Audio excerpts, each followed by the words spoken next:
What's up? What's up? It's your boy Lyrics from the 559 podcast, and I hope you're having a good day today. Yeah, this weekend was cool, man. I got to watch two movies. One was The Long Game, man. That was a dope movie with Jay Hernandez about a Chicano who wanted to join this particular club, man, and these people didn't want to let him in because he was Mexican. So he was working for the superintendent of schools.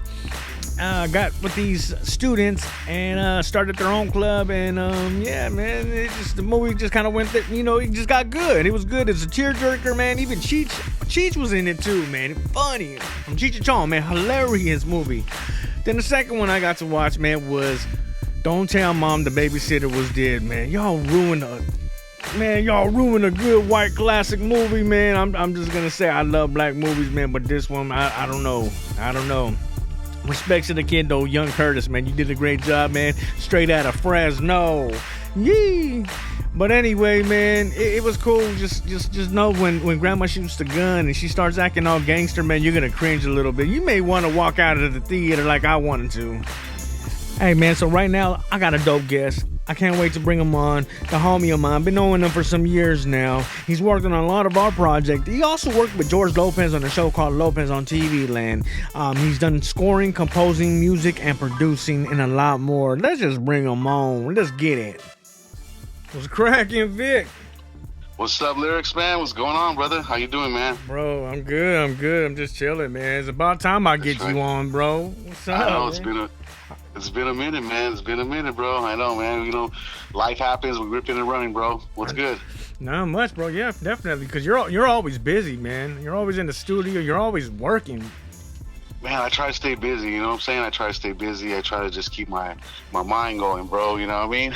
Is it like that because it's LA, right? I mean, you got so many. It's a wide of entertainment. I'm pretty sure you're doing a lot of work, bro. Yeah, I get a lot of work, man. I try to pace myself. I try not to take on too many projects at the same time because I learned a little lesson a while back that I took like 5 projects at a time, man. And one time everybody wanted their project at the same time, so I got caught up in a little congested traffic stop. You know what I mean with the projects, man. But other than that, man, I stay busy, man. I'm doing film, I'm doing TV, I'm doing everything from dialogue editing to sound design to Foley, music composing, music placements, final mixes, and the whole nine, man. You know how it is. Damn, yeah, bro. But before we get into all that, man, let people know like where you're from, bro. And I'm originally from East LA, Boyle Heights, LA, bro. That's originally where I'm from, bro. Okay, that's what's up. Yeah, man. Yeah. Just born and raised out there? Never. Born and raised East LA, Boyle Heights. Born and raised most of my life, man, for sure. Damn, bro. So, man, like that's crazy, bro. Like, how do you remember how we met, man? Yeah, yeah, man. I totally remember how we met, man. I was in the studio. It was 2018, maybe early 2018. I was in the studio with Jazz, recording a record, and I had already known you. We were already friends, and right. I guess through a Monsky. mutual friend hit you up, right? Yeah, it was through Monsky because I was watching him, and then I would see him, and even I think was it.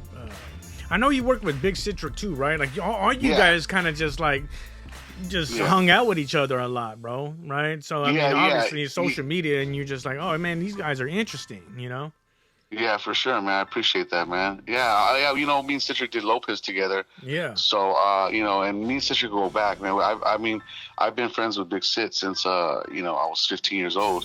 Yeah. I won't say how old I am now, but it's a long time. That's dope, bro. That's dope. It's been a long time, man. Yeah, bro. And that's the exciting part, bro. It was when we first met, we were working on we're working on a pilot for Americanos, and then and we were talking, and And I was telling Danny from Falcon Pictures, man, and I was like, dude, you know we should meet up with this dude named Vic, man. He's like, man, who is he? I said, bro, and then that's when I showed him the social media. Look at him, look, this is what he does. And he's like, okay, man, let's talk to him, man. Let's set up a meeting. And that's when we took that drive to go see you, man. Which I'm glad we did, because I mean, obviously that right there connected the dots for you to work on some more projects, man. And, absolutely. And you being so close to your best friend Citric, who's worked on Idiocracy. He's worked on Lopez on TV Land and a lot more harsh times, right? And harsh times. Yeah, man. And There's bro. another project actually coming out that I can't let the cat out the bag just yet. Right. But it's an animated series that we all know. Yeah. And we all heard of before that he has coming up, but I'm gonna let him make the announcement. Yeah. No, he hasn't made it on my podcast yet, but he was kind of, hinting the same thing, man. So that's right. Yeah. Yeah, so that's exciting, brother, man. How was it, man, working with Big Citric, man? I know you guys were working together on the Lopez show, because you've done some scoring and and I think like some Foley work on that project, right? Absolutely. Yeah. How was bro. that? It was interesting going into it, because a lot of people think that because Citric's my best friend and we grew up together pretty much as teens, and he was already a man. I mean, he was 20, I was 15.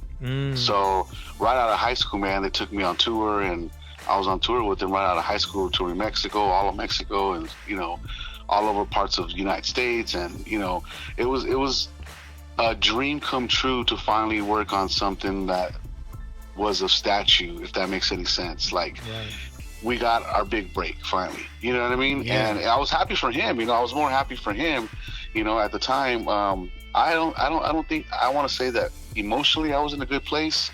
At the time that Lopez came around, I was working a supervisor job, because I'm a warehouse supervisor by trade. That's what I did before music, so nobody knows that. Okay. But I was a warehouse supervisor. I was working for GoPro at the time, and long story short, when it came around, man, I was just like in a place where I just didn't want to really make music anymore, man. I was just at that place where, like, you know what, I kind of getting older now, and I think like my ship kind of has sailed already, and you know what, I'm just gonna work this good, $100,000 a year job for right now, and and make some, make a good living, and just make music when I want to make music. So when finally I hooked up with Citric, we had been talking, here and there, we hadn't really been hanging out too much, because I was doing family life, and he was doing, he was doing him. It was doing him, man. And so when we finally got Lopez, man, long story short, he hits me up, and he's like, yo, what are you doing, man? He's like, I want to send you something right now. I was like, yeah, well, shoot it, man. He's like, I'm going to send you a video. You tell me what you think. And I said, all right. So sends me the video, man. And I couldn't believe what I was seeing, man. When I saw the video, I pulled it up, and it was a snapshot. I thought it was a snapshot, but it was a video. And on the thumbnail, you could see that it was George Lopez and Citric sitting at a table in a restaurant. Yeah. So automatically, man, I'm like, what's going on here? Yeah. Like, what's going on? Is this a joke or what? So I look at the video, and I was like, man, I was so happy for him. I called him back and said, hey, yo, what's going on, man? Like, how'd you get this gig and this, that, and the other? And he's like, oh, man, he's like, man, I don't have it 100% yet, so, there's still like study groups I got to go through. I got to make sure network likes me. I got to make sure that I'm a likable character for the series. And then once that is deemed, then I have the part, right? Yeah. So once, fast forward, once he finally got nailed the part, then it was my turn, He's like, all right, well, I sent you that clip because what did you think about the music? I go, yeah, we got caught up in, congratulating him that I forgot to mention that there was some whack ass music on that clip. So I told him, I said, look, man, I said, ask Troy, the producers. I know you're tight with them. Dave Krimsky and John Alsler, who have done Silicon Valley. That's what they're known for. And then we have Troy Miller, who's known for Flight of the Conchords, Arrested Development, and Lopez, right? Yeah. So I said, ask them, if I could, probably do some music for the show. Let me do a sample and see if they like it. Yeah. So then, when you tell homies, hey, hook me up, and sometimes it never happens. Or you're excited. You're excited again, bro. Yeah. You're ready to work. Exactly, man. But 9 times out of 10, sometimes when friends are in a position like that, they can't really hook up another friend or another individual right away because they're getting hooked up, right? So that's a lot of things that's another subject. That's another conversation, but another subject. But that's what a lot of people don't understand is that because they have a friend, acquaintance, a high school friend, or somebody they went to school with, or they know from a crazy amount of years, they get on a TV show and they automatically think that, it's going to be open door for me, and it's not. Because it definitely was an open door for me, bro. They knew that we were best friends for a lot of years, and that still didn't help my case any, right? I was able to get in because of him. Yes, I was able to get the ear, for them to listen to me, but I wasn't guaranteed the job. So fast forward, man. He says, okay, well, look, they're looking for some Spanish hip hop, some Latin hip hop. I was like, man, I haven't done that since the 90s. We're talking about, we're in 2018 already. That fat has kind of came and gone already, in my eyes, right?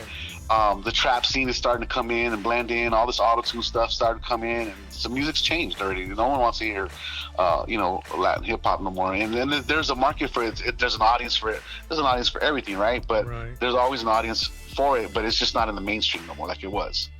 So I said, all right, well, let me see what I can do, man. I go, I'm not really feeling that idea. I wanted to come with some new stuff and do some new music for it, and whatever. So I go to the table, man. I said, start drawing out my plan and say, okay, this is what I'm gonna do.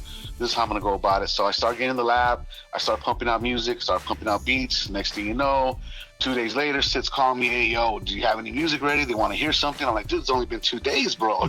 I said I had a week. You know what I mean? That's Hollywood. And so man, that's Hollywood. It's go, go, go, man. They wait for nobody, right?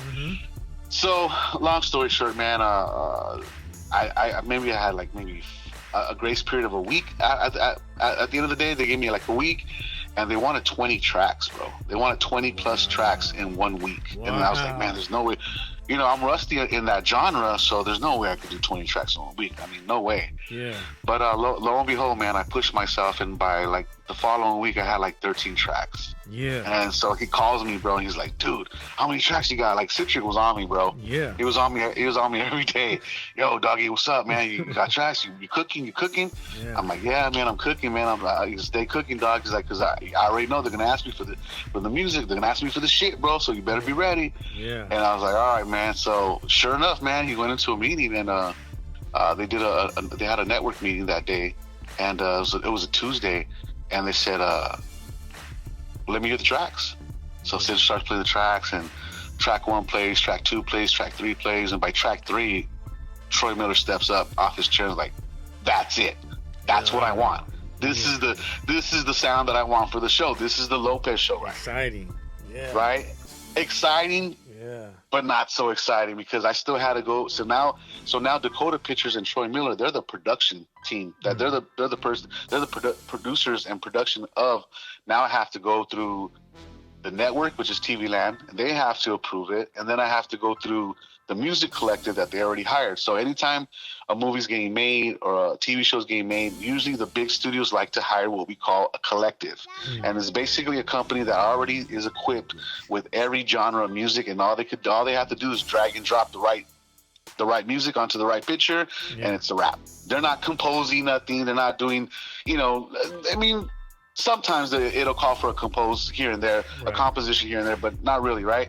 So anyway, long story short, they say, well, let's set up a meeting with the collective. Network has already approved you. We've already approved you. Let's set up a meeting with the collective, music collective, and see if y'all could dance. If y'all could dance in the same room, on the same dance floor, then we got a deal. And if not, then there's no deal. So and at that point, network and production were caught between a rock and a hard place because they really wanted me to land this job, but I had to go through the collective that was already hired, right? So if this story gets any more up in scale, it's gonna get more now. It's gonna get even hairier now because now I have to go through this man that his name is Alan Ett, and if you Google Alan Ett, you will see that he's done theme songs like "Who's the Boss," "Love Boat," like all these 80s and 70s shows, Bionic Man, Bionic Woman, all these 70s and 80s popular shows that we heard all these jingles all these years, and they kind of engraved in our brains because our parents used to watch these shows, right? So I know the jingles to like I Love Lucy, to Bewitched, and I'm kind of giving my age away a little bit by saying that, but it's all right. It's all good. You know, and so now I'm intimidated somewhat because this is like the music, TV, television guru of the 70s, 80s, and 90s that I'm having to sit in front of, and now I got impressed, right? Right.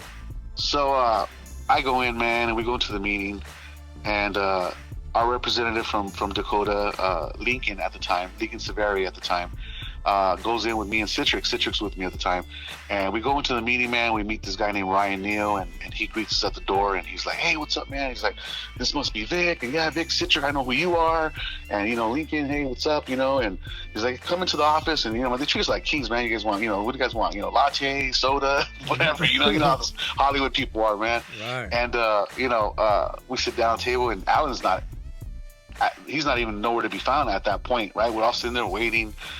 And so, like, I'm expecting for this, like, big old man. Like, the way he sounds is like this big old man. Like, the way I picture him is this big old man. And, he's like, big presence. And the door cracks open, and this little man that's like 5'1", with a beard, right? Glasses and a beard, right? Right. He walks in, and he says, just like, respectfully, just like nods his head and puts his hand up and says, like, hi. Like, hey. Yeah. How you doing? Right? Poker face like a motherfucker, bro. He's like, this guy was totally poker face, bro. He didn't smile. He didn't, like, no emotion, right? So he sits down, and Lincoln goes, hey, Alan, nice to see you. This is Vic, obviously, and we really love Vic's music, and we are really here today to see if you and Vic could kind of collaborate and dance together on collaborating on the score for Lopez for season 1. And so then, and he still didn't say nothing, bro. I'm like, dude, does this guy talk? Does he say anything but yes, yep? You know what I mean? Like, I'm tripping at that point because, here you got, me from the hood, and all of a sudden I'm in a big office up in Sherman Oaks, and this man's Alan Hett, right? So, man, I can't even describe how the awkwardness in the room just felt, bro. So Lincoln goes, all right, we're gonna play Vic's. We already cut a first episode, and we already added Vic's music into it. We're gonna play it. Tell us what you think, and then cool, quiet. Everybody's quiet, bro. Yeah. So, and it was the first time, honestly, bro. It was the first time that I had seen my music, anything that I have created, sync to a picture. Wow. And I could tell you, bro, the feeling was overwhelming, bro. So in the mix of being nervous, I was also emotional, dog. Yeah. I was emotional, bro. Like, I felt like a tear was gonna fall down from my eye, bro. Yeah, and when I saw that footage, bro, and I was like, wow, I could do this. That's when I really knew right then and there. When I saw that, I said, you know what? I could do this. This is something I could do. Wow. And so fast forward, bro. It stops. He hits stop. He turns around to Alan, and he goes, hey, so Alan, that's Vic's stuff. What do you think? Yeah. Everybody, there's like 5 people in the room, and everybody kind of just turns over to Alan and looks at him. Like, for the most awkwardest 4 or 5 seconds of my life, bro. I looked at him, and everybody's looking at him like, and he's like just poker face, bro, for the first like 5 seconds. He looks at everybody in the room, then he looks at me with his poker face. Yeah. He reaches out his hand. And he says, let's do this, bro. Yeah. I was like, wow. I love it. The dude, yeah, man. The dude had me shaking my boots for a minute, man, That's a beautiful story, bro. Man, dog, like, dude, see what happened when all because of Big Citrix said, hey, man, check out where I'm at. This is what I'm doing. You know what I mean? Yeah. Then you're like, dang, that's so, you know what I'm saying? Now you're inspired. You're excited. Now you're just like, now you want to start, man, this is, because sometimes that happens, right? Like, makes you want to go back and start getting in the studio, making music again. And absolutely. And let me add this. Let me throw this into there. Yeah. Let me throw this into there. I didn't mention that at the time that Citrix was trying to get a hold of me, that I dodged his calls like 4 or 5 times, bro, because I was going through an emotional mental health issue myself at the time, right? Right. So, and I didn't feel like talking to nobody, So glad I answered the phone finally, and I'm happy that we connected. And to answer your question about how did it feel, man, it felt it's one of the most amazing. Besides my kids being born, all my children being born. Other than that, man, the next greatest feeling to that was just, getting Lopez, man. Finally getting my big break and finally being on a real TV show and getting my, getting what was due. What was due. I think I paid my dues for a lot of years, and I finally got it, and it was the most amazing thing, man. That's good, brother, because closed mouths don't get fed, man. And him being your best friend, you had, it's okay, you know what I mean? Like you said, hey, look, man, is there anything I could do on my part? And your best friend said, I got you. Let me help you out. Let me whatever. And it's not like you're riding anybody's coattail. This is your best friend since high school, dog. And so look what had happened. Look what happened now. Look where you're at now, bro. Y'all still friends, bro. Y'all still doing it, man. And your story, bro. Like, cause I don't believe I heard this part of the story before from you, man. And I think that's so inspiring, man. So I would say like let me see, like what did you get into first, like making beats or composing for films, Well, the thing is that honestly, I mean, I always knew that I could compose because I always back when I was a rapper and when rappers start into production and being a producer. Yeah. Are you a rapper? You're a rapper? Yeah, man. What was your rap name, bro? What was your rap name? Yeah, man. Let them know your rap name, dog. I want to know. My rap name was Vic Demone, man. I love that. That was it. That was it, bro. Yeah, man. I was. A lot of people don't know that I was signed to a Universal Univision back in 2003, 2004. Oh. I had a record deal with them. Yeah, I was signed to Guillermo Santizo. And Guillermo Santizo is the founder of Fonavisa and of Univision, and he decided to start an American label called Headliners MG. And from Headliners MG, we got distributed and we got picked up by Universal Univision, right? Yeah. So his independent label, because he's discovered. I mean, this man not only put me on in the Latin industry, but he discovered Enrique Iglesias. He discovered groups like Los Bukis, Los Tucanes de Tijuana. Yeah. I mean, Gloria Trevi. I mean, he's worked with Julio Iglesias, the father of Enrique Iglesias. So he's discovered a lot of people, and he's really a big guy in the game. Yeah. So, man, I did that for a while, and that's kind of what opened the doors for production, So to answer your question about composing, when I started Lopez, I came in, just as a producer, man. I saw pictures and they would show me film and I'd be inspired by it. And then, now my mentor in the composing game, is obviously Ryan Neal, and this is the guy that I met when we walked into Music Collective to do the meeting with Alanette, right? Right. He bullied me. He kind of industry bullied me for a while, and he's not gonna like that I'm saying this, but but I'm glad he did, man. He showed me how to work faster, sufficiently, and correctly, bro. You know what I mean? He showed me how to really punch, music punches and cues and a lot of stuff that producers don't per se know about because it's a different kind of beast in the TV and film game. Right. It's not. A lot of people think, oh yeah, let me just slap this beat on there. No, it's not. Picture. It's not about that, bro. It's not just about putting a beat on a picture or putting music to a movie. It's about capturing the feeling of the essence of the picture, what's going on. So if it's somebody getting their heart broken or being broken up with or getting let down, then you want, even if it's hip hop, R&B, I don't care if it's banda, bro.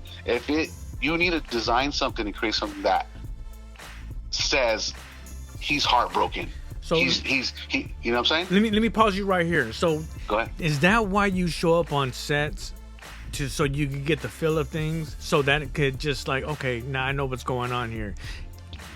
Absolutely, the juices are being, absolutely, yeah, bro. Okay, nice. Yeah, that's exactly why, and again, that stems from Lopez because I was on set, and then Troy would say, "Hey, come to set so you can get a feeling of the show and get a vibe for the show." So I was like, "Well, shit, if Troy Miller taught me that and it worked for Lopez, then I'm going to apply this to everything that I do because it's important for me to go on set and catch a vibe of the cast, the characters, and what's being filmed and so forth and so forth for me to get some type of inspiration." You know what I mean? And you took it serious too, because when seriously, every time you show up on Falcon Productions, like the set and stuff, I see you like you're the sound guy now. You're listening to everything. Right. You're watching everything. You're getting an idea. Then you'll talk to Right. me like, "Hey, lyrics, I already know what I'm gonna do to this part. You see this right?" Because you would tell me things like, "Man, I love that, bro. That means you're paying bro. attention." I love Absolutely. it. Thank I love you, it, bro. And so I'm gonna ask you a question, and I think this is a good question. Like, Okay. how should a filmmaker make your job easy, bro? Wow, that's a good question, man. The way a filmmaker can make a composer or any type of sound designer, Foley artist, or anybody in post audio, Yeah.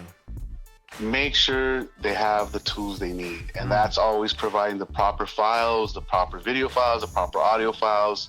Make sure they're delivered on time and they have the exact cut. Because a lot of times producers and directors will send you a cut, and it's happened to me dozens of times. Right. And then I'll start working on it. And then they're like, "Oh, dude, I forgot to tell you, bro. 3 days ago, we did a new cut. I got to send it to you." Yeah.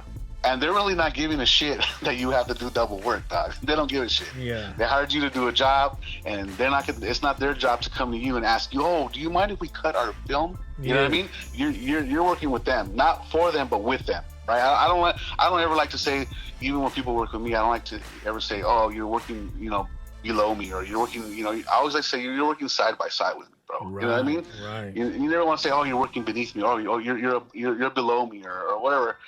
However the chain of command goes. You know what I mean? Yeah. Yeah. But yeah, man. But that's what I definitely, to answer your question, that's what I would advise, is that always get the sound guys the proper files, man, and always make sure that you're sending them the proper cut. All right, brother. Like, man, so how long does it take for you to come up with the right score? That's a good question. Yeah. It varies, bro. It varies. Sometimes it's instantaneously, man. I'll watch a cut and I'll be immediately inspired and I'll just go to work. My fingers will just do the walking, right? And then other times I get projects where they're a little interesting. They're a little challenging, to say the least. They're a little interesting, and I'm like, okay, I really got to fight myself to be inspired, because that's something you have to know too, as a music guy, as a composer, as a music placement music supervisor, is that not every project that's gonna walk through your door is gonna be inspiring to you. So you have to really reach in sometimes and be inspired. And when you reach in and you inspire yourself to do films that really don't inspire you, that's when most good shit comes out, man. And I've taken, for instance, I'm working on I just finished a TV show. It's a docu-series, and it's called Man from Jalisco. And when I got the project, it really needed some help. It needed help dialogue, editing wise, it needed help Foley wise, it needed help sound, the whole nine. It needed a whole overhaul of just post sound, right? So when I gave the first episode back to them, at that point, this guy, my client, his parents also were funding the movie, right? So it's him, his money, his parents' money. His parents are older, but they of course, what parent doesn't want to see their kid live out their dream? So he's a early filmmaker, and they were giving him money for this, and the guy had been doing this since 2011, bro. Wow. 2011, 10 episodes, 2011 till now, bro. Right? Wow. So my long story short is that they gave him some money. They gave him some money to do the show, and he exhausted all the money, and then he still wasn't done with it, right? Right. So then he says, "You know what? One of my friends, just like Monsky told you, one of my friends that knew his friend said, 'Hey, I know somebody that could probably fix this up musically and sound wise, but he's probably going to be a little pricey, but just go ahead and hit him up.' He's, give me his number and this, that, and the other." And next thing you know, the guy hits me up. I do the show, and when I gave him back the first episode, bro, he was so happy, man. He was happy.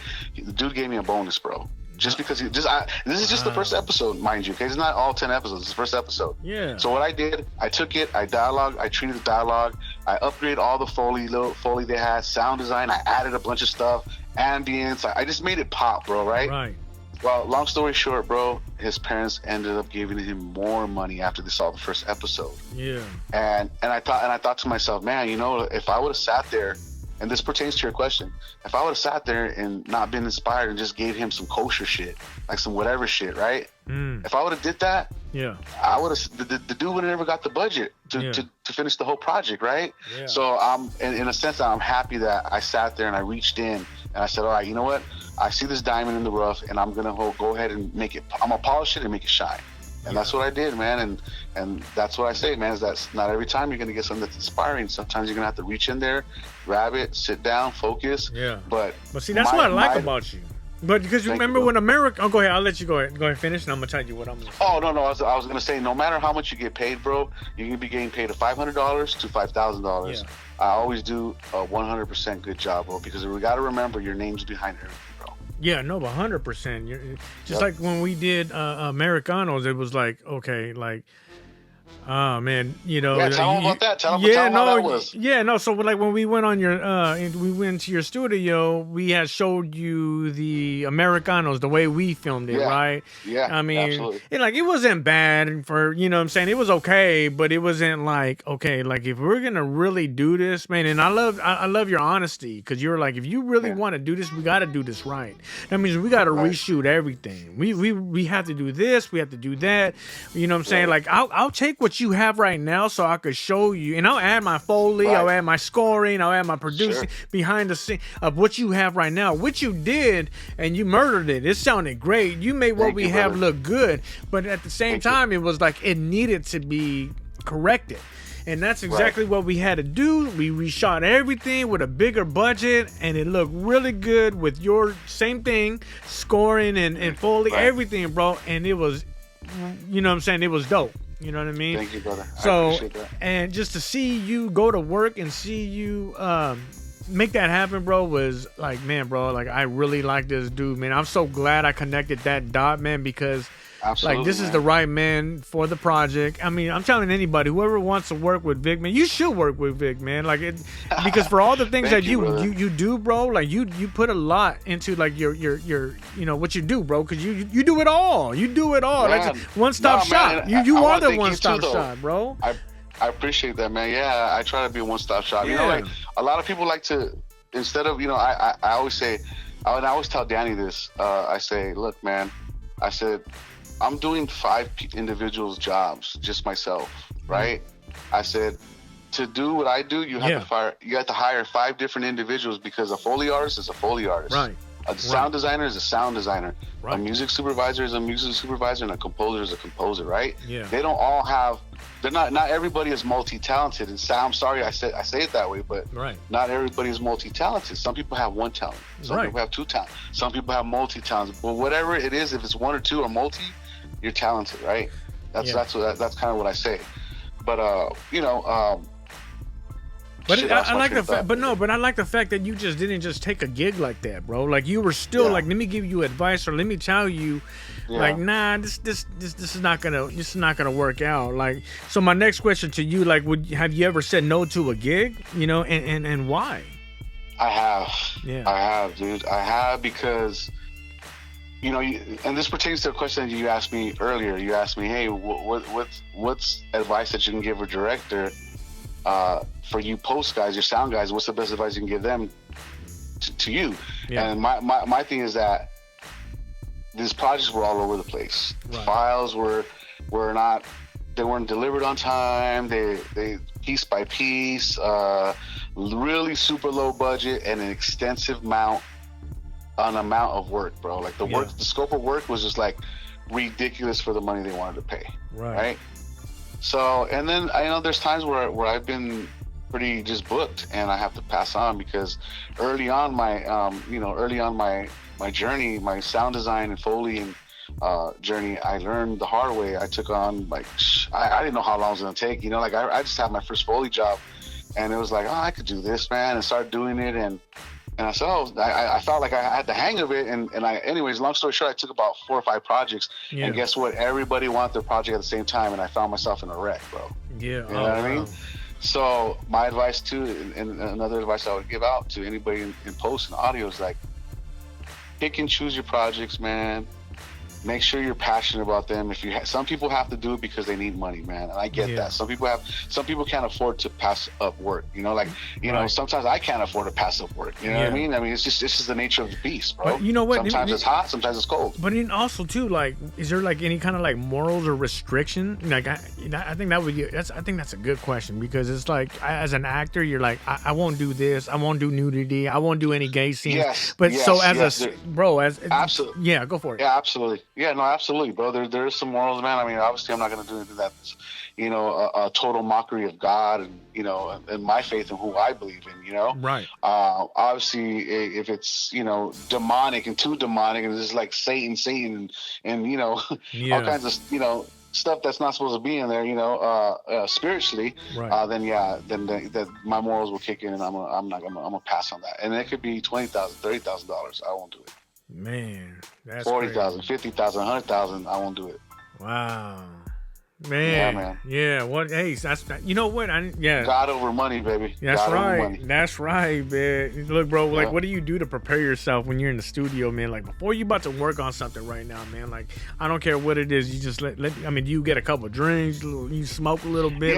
What do you do, bro? I like to smoke.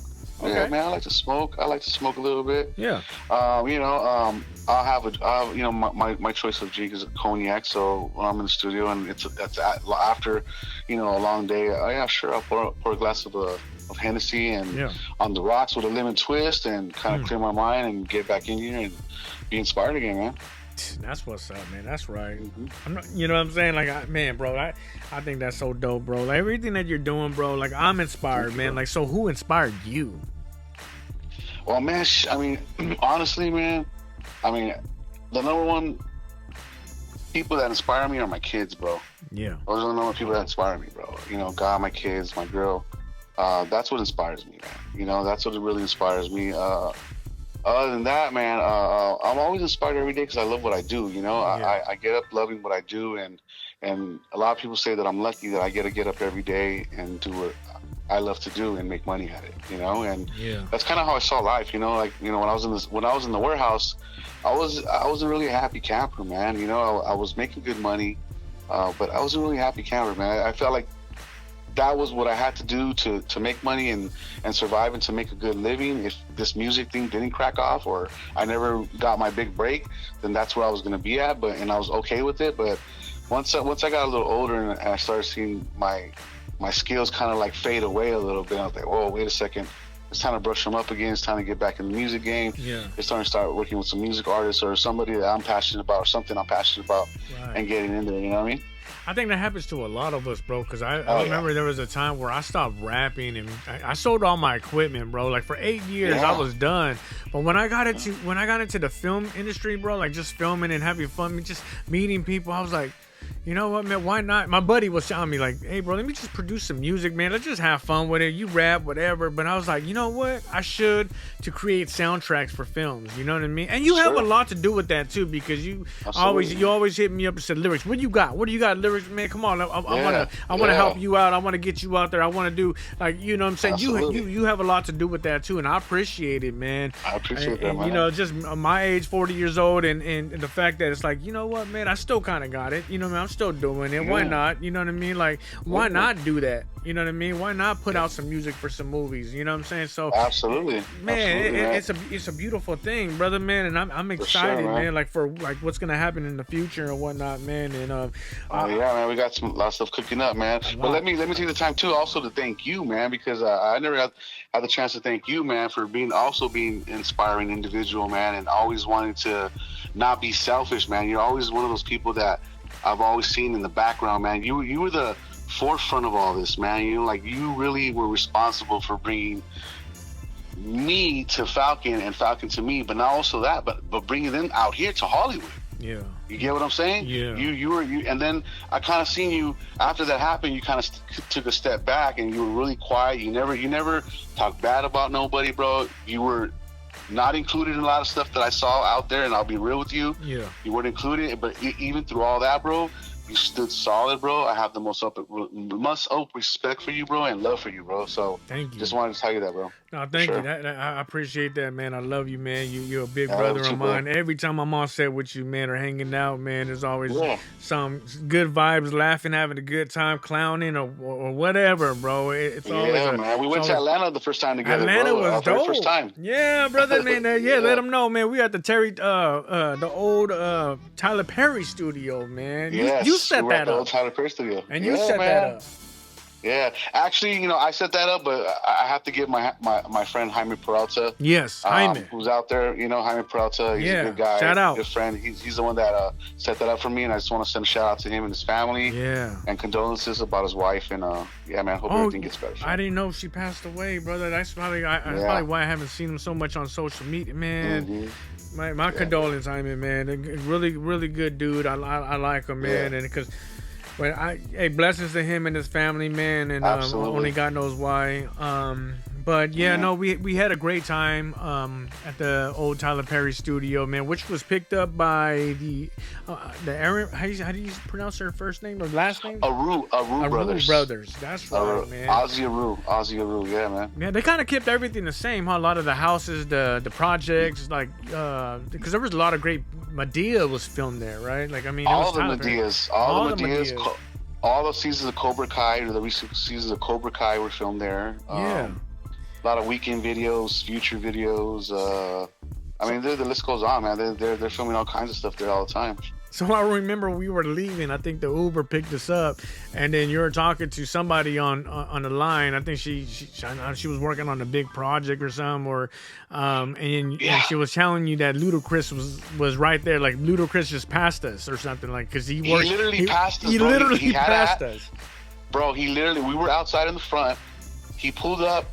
I don't know where he came out of, but he pulled up on the side, some on the left side.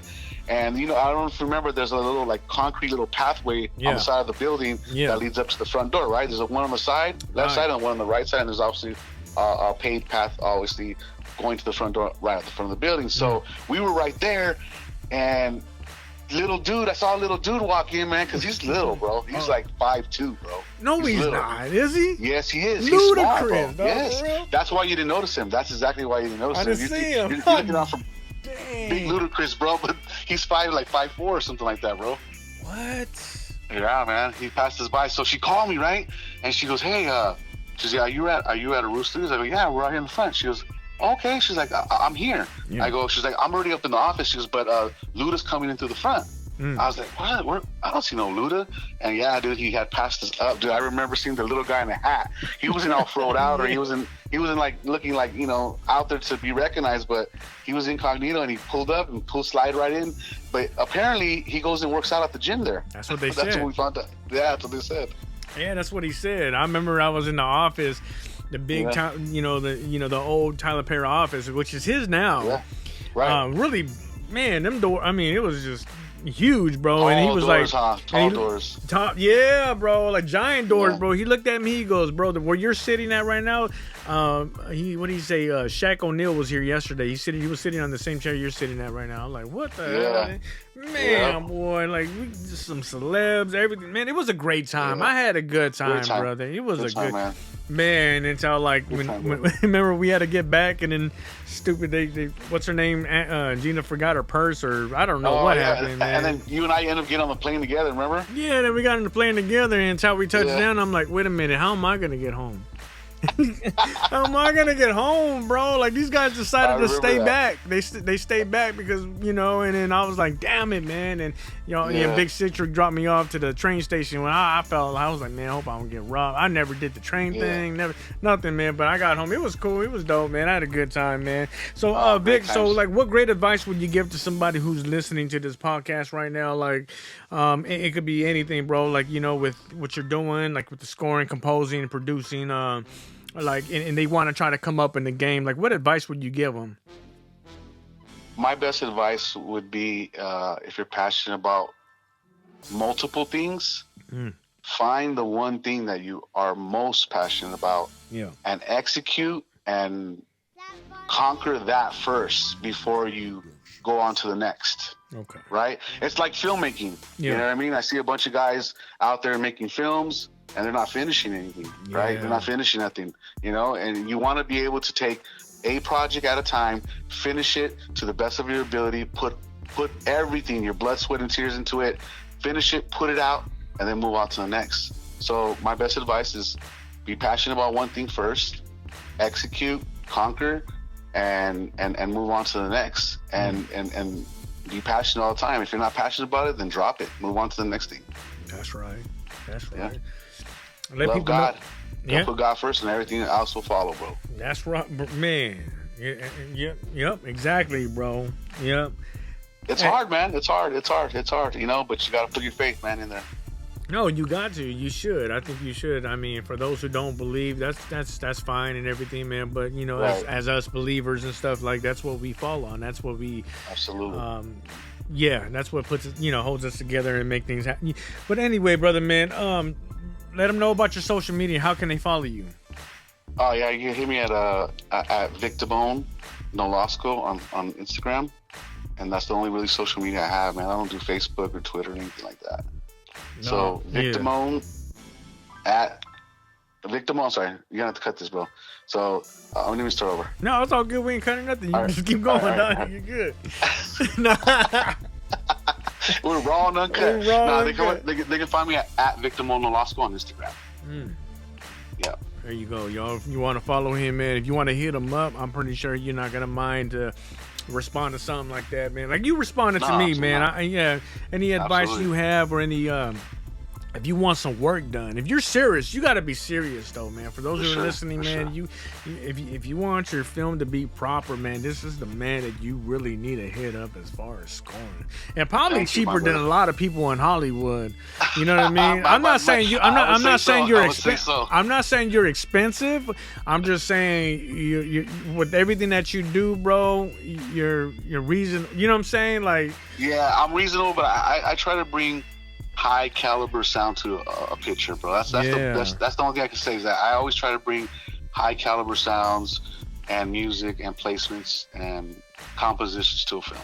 You know what I mean? Yeah, but you're more like that, and then you're like more like consultation. Like, here, let me come on in, let me listen to it, let me hear it, let me see what you got. Like, sure. And then you're like, okay, I'll work with this budget, or maybe I'll work with that. Look, okay, it just depends on what it is, man. But I'm just telling anybody who's listening, man, like this is the guy that you really need to connect with, man, because I appreciate that, brother. He will make everything pop. He will make. Thank you, I'm my telling brother. you, man. That. Yeah, no, I appreciate you, brother, man. Like we've been together for like as homies for what, like 6-7 years, maybe at the most. I don't know, but like I'm not saying no gay shit, but like we've been 8.5 years, bro. 8.5 years. Has it been 8.5 already, bro? Yeah, like bro. Dang, doggy, that's crazy, man. But we already family now, bro. We're family, we family, man. Bro, for life, bro. You know that. Yeah, definitely, bro. So then again, man, I appreciate you, man, jumping on my podcast, man. No worries, man. Anytime, brother. You know. That's what's up, man. Let's go.